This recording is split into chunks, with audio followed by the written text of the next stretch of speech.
Okay, let's talk about establishing a budget. Once you know the kind of business you want to make, the very next question starts to become, how are you going to pay for it? You know, once the money runs out, there is no more business. And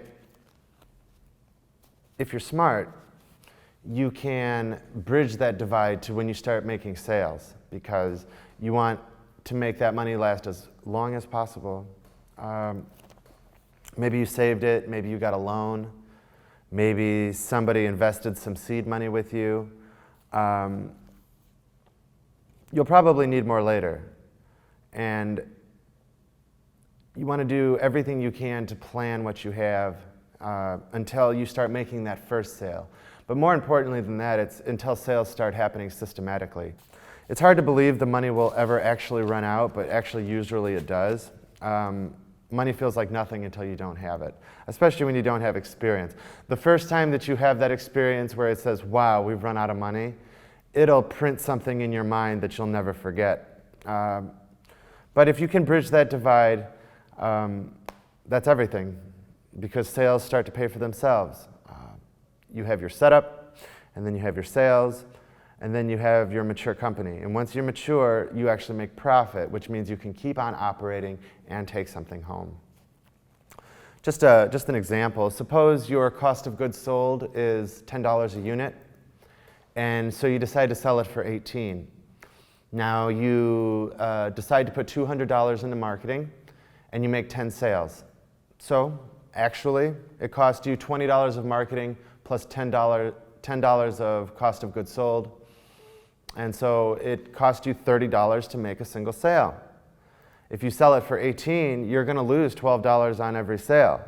So you need to understand what your marketing costs are, what your payroll, and then what your cost of goods sold are.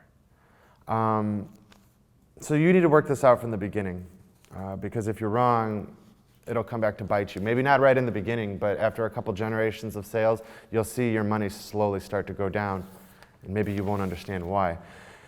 Some things you can do to sort of stretch your money as long as possible. You can negotiate with manufacturers. You know, hey, we got this good thing going. Once it's developed, it's going to be a lot of money for all of us. Your machines are going to be working 24 hours a day. Can maybe you forego a little bit of profit to help us get this thing off the ground? Maybe they'll say to you, if they know what you're doing, if they see your business plan, and they like your product, and they like you, maybe they will say, okay, we will do it at cost. So whatever it costs us, that's what you will have to pay. I think almost never you will find a factory that's like, yeah, we'll do it for free, we'll take on the cost on ourselves. That won't happen. But they might be willing to manufacture for you at no profit. And so another way you can do it, though, is to buy in bulk. So let's say that you know you're going to need, in the first 6 months, 1,000 pieces of wood. Well, if you buy 1,000 all at once, it'll save you, instead of having to go back to the store 10 times and buying 100 each time. You know, you can retool your supply chain or marketing process altogether in order to sell your product. That may or may not work. Whatever you're buying in terms of inventory, marketing, and shipping, you need to at least try to negotiate something. So developing a functional budget can take some real thought. It's more than just deciding where the money will go, it's about stretching. So some things to think about before you begin. What do you need to open the doors on the first day?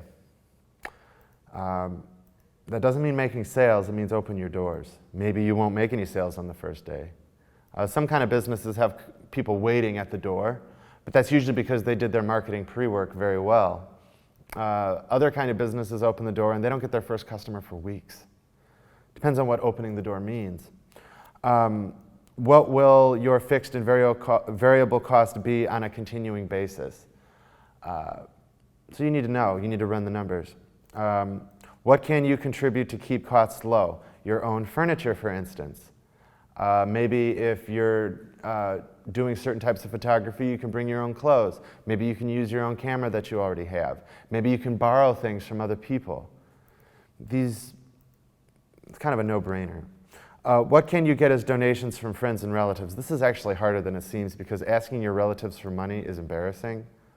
So this is where having a solid business plan and having already done some of the work to show that, hey, this is a respectable request. You want to be part of this. You're lucky I'm asking you. And then, what can you do without? Maybe you don't need fancy desks and a fancy office right away. Maybe you can work out of your apartment. Maybe you can go to Starbucks and get some of this work done. You don't need everything perfect in order to do this thing. In fact, it's just on time delivery will get you a lot further. Just what you need when you need it. You don't need to stockpile resources. So, and then finally, these are the steps. So step one is to plan for day one of your business, like we said. What does it take to get to the beginning? What does it take to get to doors open?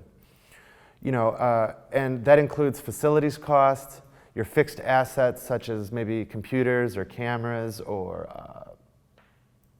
things that you'll use regularly but not sell.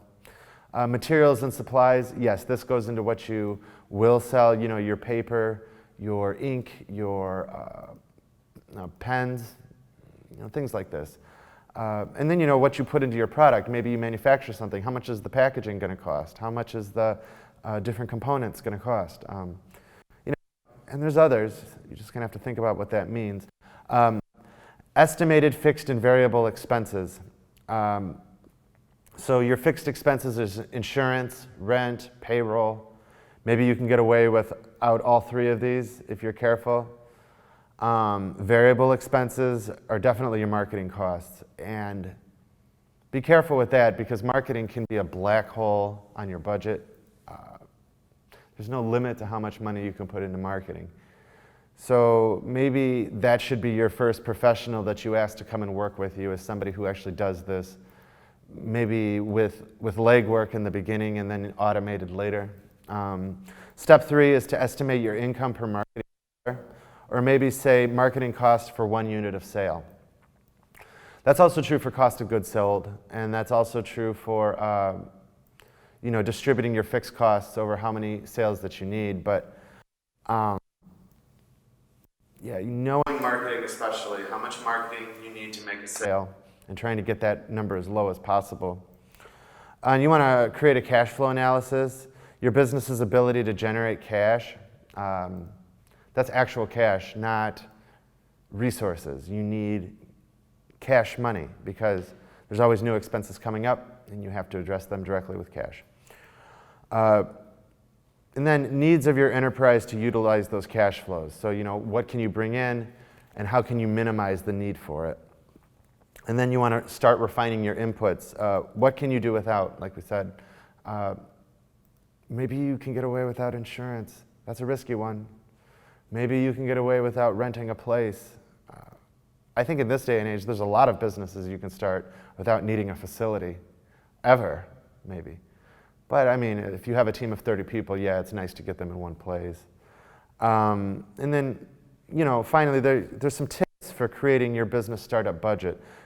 Use your accounting software. It's not that expensive. It does the job of an accountant.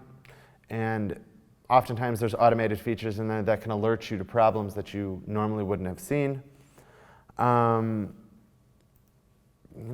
Maybe get an old piece of software that you could still use from eBay. If you can't use software, get a spreadsheet program at least, Excel. Find a way to use this program just to keep a record, to keep it all organized, right in your face. Most lenders require 3 years of cash flow statements on a month-by-month basis. So they're going to need to see 3 years of your work history before they're willing to loan you money, which is why I don't recommend trying to borrow money in the beginning unless you have this great credit score. But even still, you shouldn't borrow money in order to make investments generally. Unless you have contracts in place maybe already and you just need to build a bridge, maybe this is an appropriate time for borrowing. But it's risky because it'll put you out of business and it'll tarnish your reputation in a way that almost nothing else will. Income taxes are a variable expense, and you don't know what taxes will be until you actually make some income. So you need to think about this. You need to realize that your taxes are only on your profit. So when you're calculating what your expenses will be up front, taxes aren't necessarily your first concern. But if you're calculating how you're going to grow, you have to include taxes deducted from your growth rate. And then, don't include taxes in fixed expenses, like I said. That's the final tip. Beyond that, you just want to brainstorm. You want to think it through. Go over these steps over and over again, because your budget is the lifeblood of your business. And with it, life goes on, and without it, you die. All right.